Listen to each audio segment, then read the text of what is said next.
yaya sa kanya ni Nell. Itinaas pa nito ang bote sa pangalawa nitong beer. Bahagya na siya nagsisisi na pinagbigyan niya ito sa kagustuhan nitong uminom. Pagdating nila sa pinagdarhan niya ritong resort sa Subic. Doon sila napadpad dahil gusto raw nito lumabas ng Maynila. Nagbigay pa ito ng pera.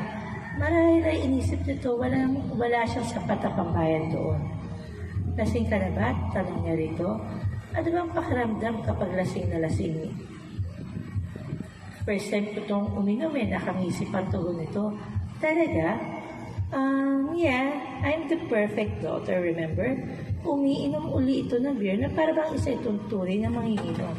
Hinawakan niya ang kamay nito para pigilan ito kumuha pa ng isang bote. Kung ngayon ka lang umiinom, tiyak na mababa pa ang tolerance mo sa alcohol. Baka dapat tama na yan. Isa na lang please, pagpipilit ito. Sige, batulot na pagpayag niya. Pero isa na lang talaga. Umuo ito pero ang isang tawa nito ay nasundan pa ng isang bote. Namumungay na ang mga mata nito at sa tingin niya hindi na ito tatagal. Kung sa bagay, naisip niyang baka nga mabuti na rin yun para makatulog na lang ito pagkatapos. Minsan makakatulong din ang pagkalango para makapagpahinga sa pag-iisip.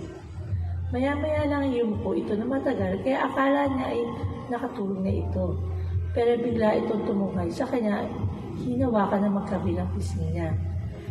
Bakit ang bait-bait mo sa akin? Tanong nito. Bakit hindi mo ko iniwan? Anong ginagawa mo sa buhay ko? Gusto mo ba ako? Lalo pa nito inilapit ang mukha nito sa mukha niya na para bang inaalok nito ang sarili sa kanya. Aaminin niyang apektado siya sa pagkakalapit ng mukha nila at sa pakiramdam ng pala nito sa pisngi niya. Nell, tumawa ito na may pangutya sa sarili. Bumitaw ito sa kanya. Ano ba naman ako? Bakit mo ko magugustuhan? Yun nga ang fiancé ko, no isang araw lang, ang sabi niya magpapakasal na raw kami dahil hindi na siya makapaghintay na maging asawa ko. Pagkatapos ngayon, hindi ako makakapasok sa bahay nila. Alam mo kung bakit? Kasi masamang tao ang mga magulang ko. So ugly. I am an ugly person. Pagkasabi nito, ay tumayo na ito at medyo sumuray pa. Tumayo rin siya upang alalayan ito pero pinalis ito ang kamay niya at nagsimula itong maglakad palayo sa kanya. Saan ka pupunta? Tanong niya. Nell, narinig niya ang pagtawag ni Danny sa kanya pero hindi niya ito pinansin. Sa halip ay nagpatuloy lang siya sa paglusong sa tubig hanggang sa tumatama ng mga alon sa kanyang binti. Hey! Tawag nito mula sa kanyang likuran. Nagpatuloy siya sa paghakbang, ngunit kahit mahirap iyon dahil sa pagtama sa kanya ng mga alon, hanggang sa dibdib na niya ang tubig. Dalawang hakbang pa at ilulubog niya na sa tubig ang kanyang sarili. Pumikit siya. Pinigilan ang sarili mag-isip at hinayaang palibutan lamang siya ng malamig na tubig. Pwede siya manatili roon ng matagal at hindi na umahon kahit kailan. Pero biglang may humawak sa magkabilang braso niya at iniangat siya mula sa tubig. Napasinghap siya sa unang pagpasok muli ng hangin sa kanyang dibdib. Anong ginagawa mo? Marasang tanong ni Danny. Totoo ang boses nito. Totoo ang malakas ng mga kamay na mga hawak sa kanya. Totoo ang dibdib nitong halos nakadikit na sa dibdib niya. He was a true and solid presence in the world that suddenly felt so unreal. Iniyakap niya ang mga braso niya sa baywang ito at siniksik ang sarili sa katawan nito. Naririnig niya ang malakas na tibok ng puso nito. O tibok ba ng puso niya? O baka tunog yun ng mga alon.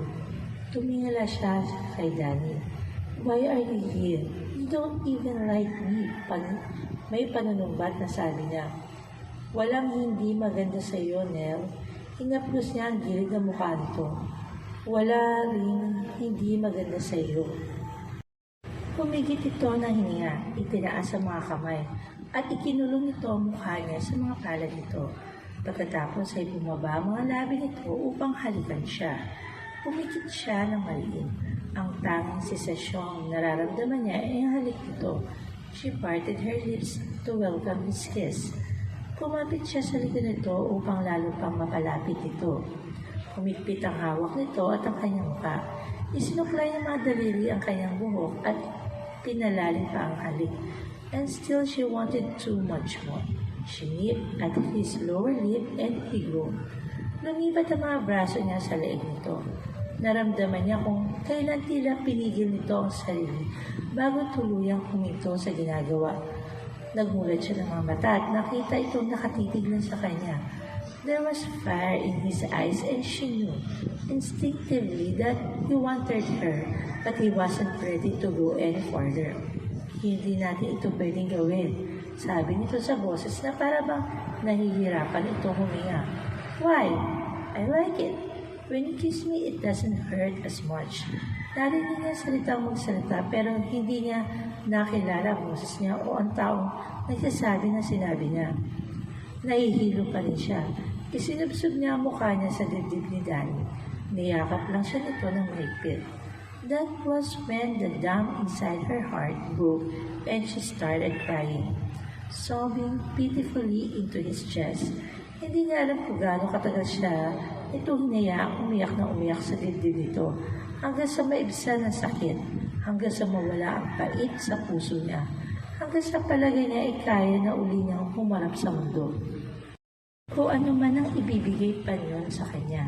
Nang tumigil na siya sa pag-iyak ay pinangako siya ni Danny at umahon na ito sa tubig. Nangihinang humilig si Nell sa dibdib nito. Naramdaman niya ang lamig, ngunit pinoprotektahan siya ng katawan nito kaya hindi siya lubusang giniginaw. Tama ang pakiramdam ng mga bisig nito. His arms were warm and safe.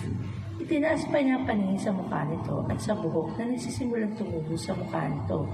Pinagbigyan niya ang sarili sa kagustuhang hapusin iyon.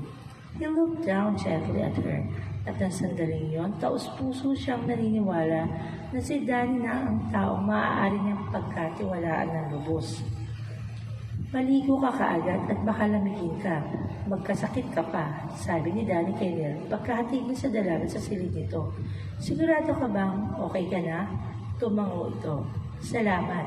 Nag-aalinlangan pa rin siyang iwan ito pero alam niyang sobra-sobrang tentasyon na ang pumasok siya sa silid nito. When you kiss me, it doesn't hurt as much. Naalala niya sabi nito. God knows that all he wanted was to just go on kissing her until all the pain went away. Nasa kabilang kwarto lang ako kung may kailangan ka. Hili niya. Mali naman siyang kusang umalis pero hindi niya magawa. Hindi rin iisang boses lang ang nagsasabi sa isip niya kung gaano kamali ang manatili roon. Muli itong tumungo pero wala sa kanilang gumawa ng hakbang para maghiwalay. Nanatili siyang nakatayo sa pinto. Tila wala naman ito balak na isara yun. Nell, isara mo na ang pinto, sabi niya. Umiling ito. Hindi na ako lasing, sabi pa nito. Tutuloy na ako sa kwarto ko kung okay ka na. Umakbang siya ng pauro. Naglagay ng distansya sa pagitan nila dahil sabi na isip niya ay yun daw ang tamang gawin. Kung may mangyayari man sa kanilang dalawa ni Nell, dapat ay mangyari yun kapag nasa tamang ayos na ang lahat. Kailangan muna niya isaayos ang lahat. Good night, paalam niya rito. Sa halip na gantihan ang pamamaalam niya, ay walang salitang hinawakan nito ang kamay niya sa isang tahimik na paanyaya. Isa lang ang alam ni Nell ng mga sandaling yon. Ayaw niyang iwan siya ni Danny. Ito lang makakapuno sa kahungkagang nararamdaman niya dahil natatakot siyang tuluyang mawala ang pagkatao niya sa gitna ng magulong buhay niya. Dahil ito ang tanging niyang angkla. Ginawa niya ang nararapat upang pigilan itong umalis sa tabi niya. Hinawakan niya ang kamay nito. Yun lang ang ginawa niya para 1,000,000 ang ibig sabihin niya. At tila naintindihan ni Danny ang gusto niya mangyari. Tinugon siya nito ayon marahil sa pagkakaintindi nito. Humakbang ito at lalo pang lumapit sa kanya. Hinawakan nito ang isang kamay ang leeg niya para lalo siyang mapalapit dito. His hand moved to her chin and lifted up face so he could kiss her more thoroughly. Mas marahas ang halik nito sa pagkakataong yun kaysa kanina. Isang halik yun na tila naghahanap ng kasagutan. Tinagon niya yon sa pamagitan ng paglapat ng kamay niya sa loob ng t-shirt nito. Sadakot siya patungo sa likod nito upang lalo pa itong palapitin sa kanya. Napaungo nito at naramdaman niya ang tuluyang pagsuko nito sa kung anumang pumipigil dito. Hinaban nito ang taas nito bago ang sa kanya at nagpasalamat siya sa pagkawala ng lamig ng basang t-shirt at pagpalit ng pakaramdam ng init ng balat nito. Hindi na niya namalayan kung paano sila nakarating sa kama o kung paano nandun sila nang wala ng kahit anong saplot. She cherished the feel of his skin against hers. Napasingap siya na bumaba ang malabi nito sa kanyang leeg, patungo sa kanyang dibdib, and then he was kissing her again. His hands never stopped caressing her and guiding her hands to where he wanted her to touch him. His hand moved to her center, testing her readiness for him, and she gasped at the unfamiliar sensation. Now, may pag-aalinlangan na sambit ito sa pangalan niya. Dahil sa pag-aalinlangan nito, sandaling dinalaw siya ng pag-aalinlangan. Pumikit siya. Bakit niya yun ginagawa? Bakit niya yun? Bahagi ba yun ng rebellion niya sa napag-alaman? O ganti sa kasintaang nagtakol sa kanya? Sa huli ay isa lang ang sagot. Kailangan niya ito. Kailangan niya ng sandali ito sa piling ni Danny. Kung ano man na totoong nagbugso ng pangangailangan yun, ay hindi na mahalaga. Na magmulat siya, ay natagpuan niya ang mga mata nitong nakatingin sa kanya. Nakita niya sa mga iyon ang katugunan ng pangailangan nararamdaman niya. At meron pa siya natagpuan sa mga mata nito. At yun ang tinugon ng puso niya upang tuluyang pawiin ang anumang pag-aalinlangan niya. I have you now. Sambit nito, bilang katunan na hindi siya nagkamali. Masuyong hinapros nito ang kanyang buhok, and she opened herself up to accept him, body and soul. His body silently taught her what she needed to learn. Hindi na kailangan mag-isip, kailangan niya lang sumunod. Until the pain subtly changed into pleasure. The pleasure built up stronger and stronger until it was so intense that she could only call out his name. I hope you will never ever regret this. Bulong nito sa kanya bago sila nakatulog sa bisig na isa't isa. Umiti lamang siya. Never. Gusto niya sabihin dito. May maliit na bahagi ng isip niya na nagsabi sa kanya na may kakaiba sa sinabi nito. Kahit pareho tono at linggawahe ang ginamit ito, ngunit ayaw muna niyang patulan ng anumang isipin. Yun ang unang pagkakataon mula nang malaman niya tungkol sa pamilya niya, na magiging okay din ang lahat at gustong namnamin ang pakiramdam iyon. No regrets, sabi niya sa isip niya habang nakaupo siya sa gilid ng kama, nakatingin sa mesang nasa harap niya kung saan nakahain ang breakfast niya. May isang baso ng fresh fruit juice at isang long stem rose sa tabi ng mga plato ng pagkain na may takip. Napangiti siya. Saan kaya natutunan ni Danny ang ganong estilo? Kung saan man, gusto niya yon. It was very sweet. Hinawakan niya ang bulaklak at inamoy yun. Sa palagi niya maraming mas magandang bulaklak kaysa sa rosas, pero walang tatalo sa mapining samyo yun. It smelled a lot like love. Kaya siguro yun ang naging simbolo ng pag-ibig. Ang akala niya ay na-inlove siya ng napakatagal na panahon. Mula high school ay magkasintahan na sila ni Will at hindi siya kailanman nagduda sa nararamdaman niya para dito. She loved him. Katotohanan yun ang dating buhay niya. But it had never been like this. Gusto rin niyang tumingin ng kanyang sarili kung napakabilis ba ng panahon para makaramdam siya na gano'n para sa ibang tao. Pero ang nakakagulat ay tila hindi yun ang kaso. It was like she had been slowly falling in love with Danny, and those feelings that had finally caught up with her, and there was no denying it anymore. Parang nandun lang yun, natatakpan ang lahat ng meron sa buhay niya, at nang nawala ang lahat ng takip niyon, ay nagpakita sa kanya ang tunay na nararamdaman. Humingi siya ng malalim. Naamoy pa rin niya sa balat niya ang samyun ni Danny. Be right back. Sabi ng mensahe rito sa ibabaw ng mesa na mag-isip siya kanina. Pero natagalan ito dahil nakapag-shower na siya at lahat ay tumala pa rin ito. Kinuha niya ang cellphone niya. Pinatay niya yon para walang makatawag sa kanya. Wala rin siya komunikasyon sa labas ng mundo dahil ayaw siyang panoorin ni Danny ng TV dahil mas ma-upset lang naman daw siya. But she felt braver now. Pinuksan niya ang cellphone. Sa kauna-una ang pagkakataon, wala nang lisanin niya ang TRS para tawagan si Danny. Pero hindi pa man siya nakapag-dial, ay bigla na lang nag-ring ang cellphone. Si Will ang tumatawag sa kanya. Kumunot ang noo niya habang pinag-iisipan kung dapat niya yung sagutin o hindi. Pero sinabihan niya kanyang sarili na wala siyang dahilan para iwasan ito. Ito nagtakbo sa kanya at hindi siya.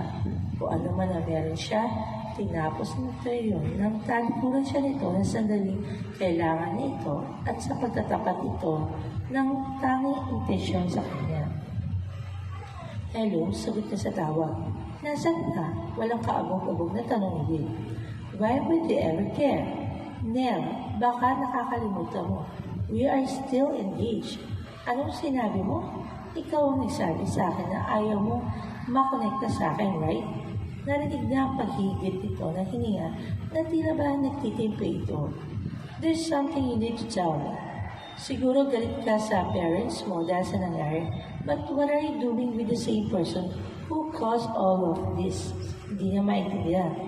What are you talking about? Bumuntong uli ito. Magbukas ka ng TV. Pinakita nila ang preview na susunod na episode ng TRS. Pero ibabalita nila ang buong istorya pagkatapos nito. Know what? Really? What do you even care about family issues or me for that matter? This is no longer about your family. Kailangan kong makialam. It is also about you and that man you are with. This is about us at kung paano mas nagiging malabong magkabalikan tayo dahil sa ginawa mo pagpupumilit nito. Will, I'm sorry to disabuse you of your notions about us. There's no us anymore. Tapos na tayo. Tinapos mo na ang relasyon natin. At sa palagay ko, mas mabuti yun para sa ating dalawa. Kaya hindi na kailangan linawin ang pagbabalikan natin dalawa. As far as our friends know, tayo pa rin dalawa at hindi ko alam kung ano sasabihin nila kapag nakita nila ito. Tungkol pa rin sa sasabihin na ibang taong concern ito. Sabihin mo kaya sa kanila kung anong sinabi mo sa akin that you don't want me anymore. Because I am not good enough for you. Galit na sabi niya. Bago ito, pinatayan ng telepono.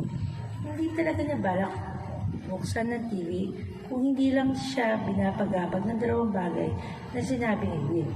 Siguro galit ka sa parents mo dahil sa nangyari. But what are you doing with the same person who caused all of this? This is about us at kung paano mas naging malabo at magkabalikan tayo dahil sa ginawa mo. Anong ibig mong sabihin? Ayaw sana niyang pakinggan pa ang sinabi nito pero gumugulo yun sa kanyang isip at isa lang ang paraan para malaman ang kahulugan yun. Hinanap niya ang remote control at binuksan ang telebisyon. Eksaktong ID na isang New Wheel program ng local station ang napagbuksan niya. Isang larawan ang nagbukas sa segment na yun. Natigilan siya. Sila ni Danny ang nasa larawang yun sa parking lot na pinagdalhan sa kanya nito pagkatapos siya hilahin ito palayo sa press. Natempuhan ng photographer ang isaktong pagtanggal nito ng polo na ipinantalokbong nito sa kanilang dalawa. Meron siguro nagtatagong mga reporter na hindi nila napansing kumuha ng kanilang larawan. Nang marinig niya ang introduction ng MC bilang voice-over na larawang yun, nabitiyawan niya ang hawak na remote control. Bumagsak yun sa kanyang panan habang tila tuod lang siyang nakatitig sa balita.